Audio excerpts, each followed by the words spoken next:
I want to talk to you about a tragic event that took place on May 10th, 2021. On that day, Detective Luca Benedetti was killed in the line of duty.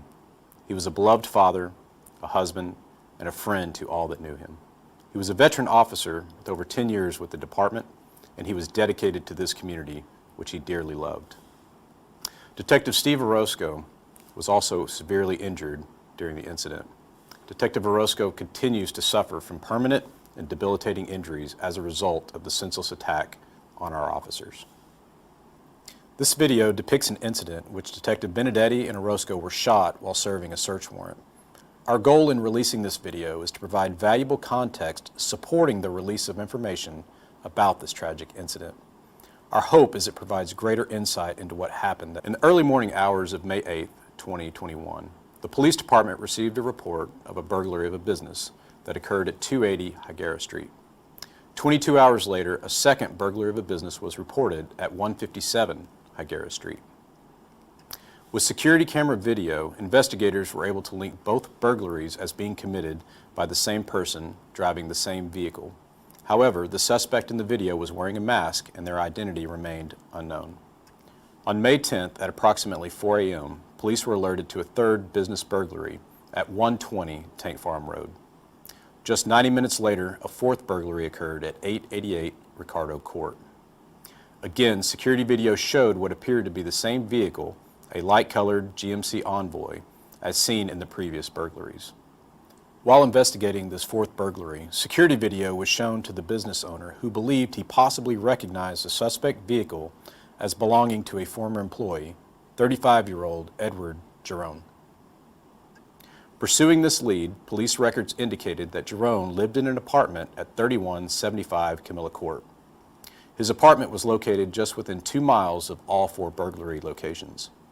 Detectives checked into his background and learned that Giron had several minor contacts with police, including a welfare check in July of 2020. A coworker said that Giron had shown signs of paranoia and was skeptical of police and may want to harm them. An officer conducted a welfare check by phone and Giron was found to not be in distress, telling officers he had no desire to harm himself or others. Detectives also found a report of a second welfare check in October of 2020. A relative had called and expressed concern a firearm might be in his apartment.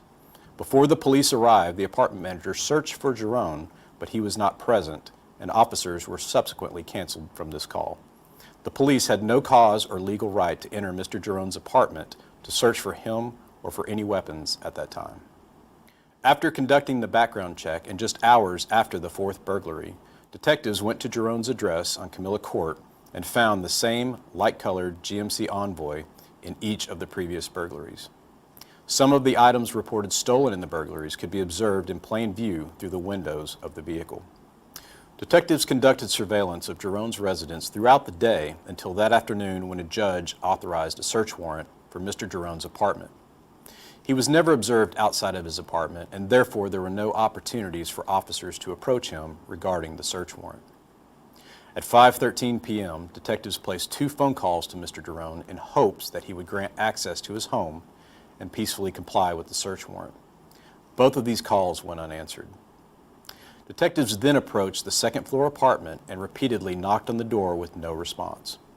An officer on the landing discovered his body-worn camera was not activated, so officers knocked on the door again and announced their presence in order to document compliance with the legal notice requirements.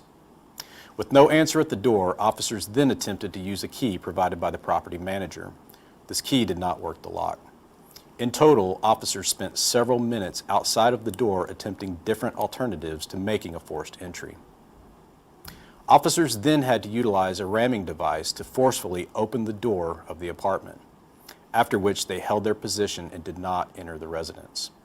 As you will see in the following video, Detective Benedetti began calling out to Giron by name without receiving a response. Officers continued to wait and did not enter the apartment.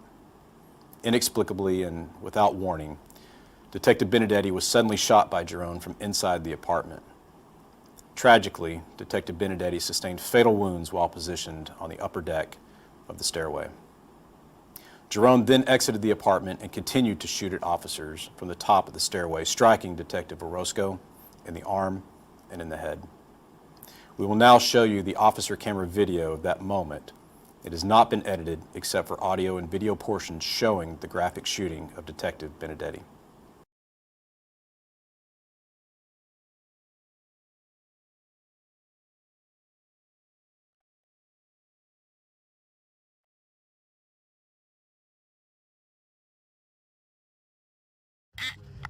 Going hot. You haven't had your camera on this whole time? Police department, search warrant, open the door, we're gonna force entry. Giron? Edward Giron. Edward, open the door.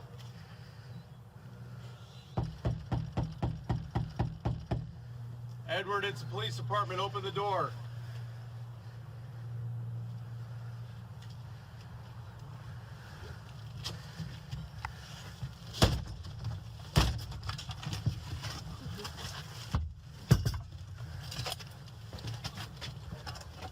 Edward, come out here.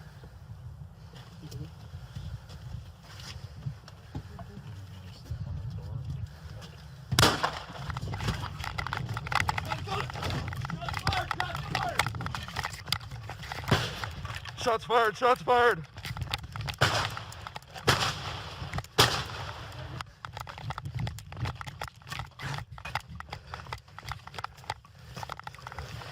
He's got a gun, he's shooting at us. All units, all units. Having already shot 2 officers, Giron then took Detective Benedetti's rifle from his body. Moments later, Giron continued to shoot at officers from his elevated position, but now using Detective Benedetti's department-issued rifle.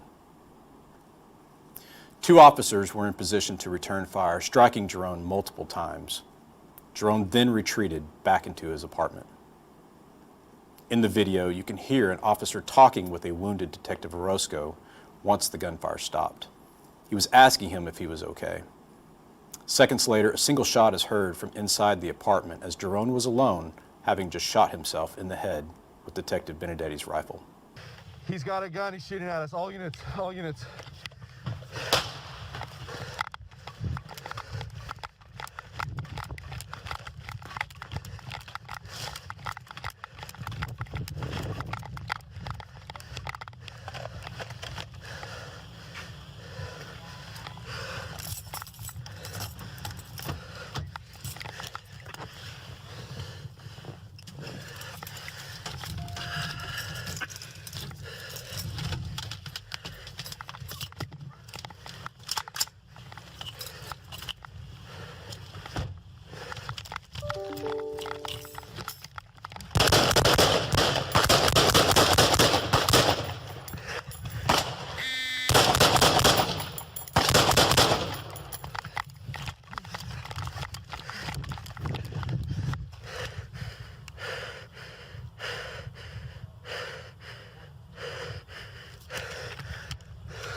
Are you okay, Steve?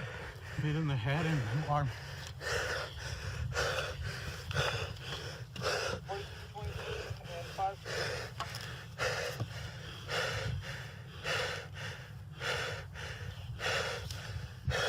Did you get it? I think so. He came out, he pointed his gun at me. I'm copying that down. 4223, response.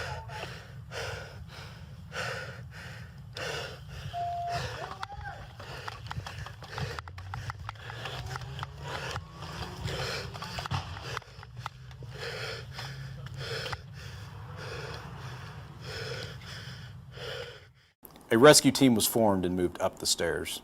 Detective Benedetti was found fatally injured outside the doorway. Officers then entered the apartment for the first time and found Giron dead from a self-inflicted gunshot wound. An officer transported a severely injured Detective Orozco to a trauma center for life-saving care. We're very thankful that Detective Orozco survived this deadly encounter. San Luis Obispo police served the burglary search warrant and located additional items of stolen property inside Giron's apartment, which was taken during the business burglaries. After the incident, the San Luis Obispo Sheriff's Office led an independent investigation that concluded Mr. Giron murdered Detective Benedetti, attempted to murder Detective Orozco and other officers, and then took his own life that day.